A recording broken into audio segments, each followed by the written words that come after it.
the Hannibals, which, by the way, I hate his guts. And God, I hope you say something back so I can drill you again. Did you not guys do a show together not so long ago? I thought I seen you guys do a show. He had me on a show, then buried me with all my friends, acting like I was first of all, acting like I was drunk on his show, and then said that then he got friends of mine that I had words with over it that were see, there was two things that happened to me. There was two car incidences that happened to me. Yeah.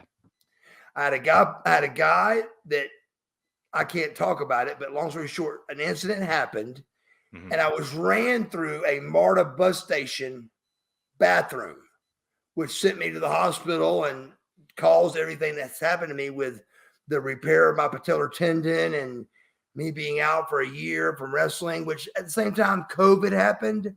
Yeah. So either way, I lost a couple $100,000 a year. I mean, a couple $100,000 period, because you couldn't wrestle and my knee was hurt. So it was a good time to be hurt if you're going to be hurt. But long story short, I had that incident, and then I had another incident where a guy said I hit him, and so they had me for hit and run. But I pulled over. I said, "Bro, if Buff Bagwell hit and run you, guess what? You would have never called me. If I hit and run, brother, I'm gone. You're not going to catch Buff Bagwell." Well, this guy come up behind me flashing his lights and stuff. So I pull over, and he's on the phone. Well, there's a warrant for my arrest that I know about, but because of COVID, they had not been doing warrants because of COVID. They didn't know what to do yet. Okay. And they still don't know what to do because of COVID in jail. So, but they just had released it that warrants were counting again. So I knew as soon as I saw him on the phone that I was going to jail. And so I told the guy, I said, why would I lie or pull over if you think you're trying to charge me with a hit and run? I got speeding on that charge, for example. Yeah. There was no car. There was no cop car. No cop car was behind me. So they got me for speeding, failure to yield, which means you did not get over fast enough, which means a cop car's got to be behind you. So just getting drilled, over this, and then I called Dallas Page and I said, "Listen, bro," I said, "do you realize you were talking about something that was 10 months old?" Hey, baby. It's right here. You're good. I said, "Do you realize something that," I said, "you were talking about something that was 10 months old?" And he goes, Dallas Page actually looks at me and he goes, No. He goes, "No, bro." He goes, "No, bro, you just did this." And I said, can I cuss on this or not? You can say whatever you want, man. I said, "Are you fucking telling me what I just fucking did?" And he realized he was talking to Mark Bagwell, and he goes, because me and Dallas go way back, and I love him to death, and we're best friends. Yeah. But at the same time, we talk about best friends. Hey, look, bro, what the fuck, And he dove right into Hannibal's web. And Hannibal had put those two things together and was drilling me and putting my friends on the spot, getting them to give a reaction. And he got it. He got reactions from them, and they were like, Dallas dove all the way in, though. And that's what pissed me off about Dallas at first. But I love him so much, I don't care, because, God, he's done so much for me, and he's just such a great guy, dude. Yeah. But at the same time, I called him up and I said, "Bro, do you realize you were talking about something today that was 10 months old?" I said, 10 months. And he goes, "No, brother, you just did this." I go, "Are you fucking telling me something that I just did?"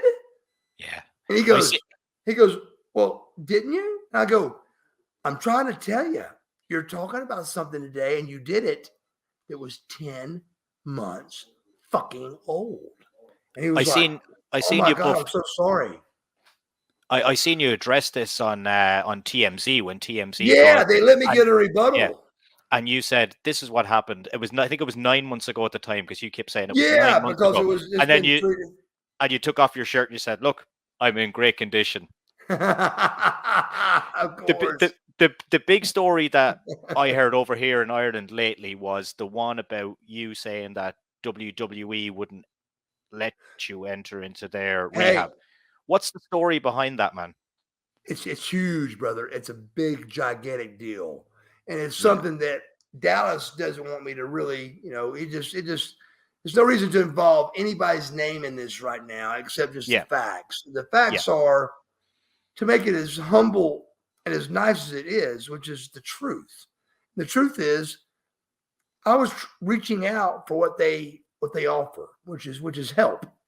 Yeah. And it's not like I'm out of control and partying my ass off. I mean, the whole for 3 days this weekend, everybody saw Marcus Alexander Bagwell. So when you're messed up, you can't hide it, bro. I'm 250. I look great. I feel great. You can see me right now.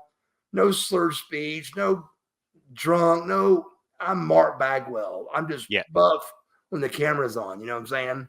Yeah. But at the same time, it just blew my mind that again, that this got brought up, and but still, my friends kind of got to where it was kind of like the boy that cried wolf a little bit. And so I thought, look, if going to rehab will get me totally clean, which I wasn't totally clean, but I wasn't near as bad as my friends thought either. Yeah. I said, but if it'll do both, let's do it. Let's just do it and show the fans and show AEW and show everybody, WWE, everybody, that I'm willing to go 90 days and everything else just to clear it up. And they turn me down, bro.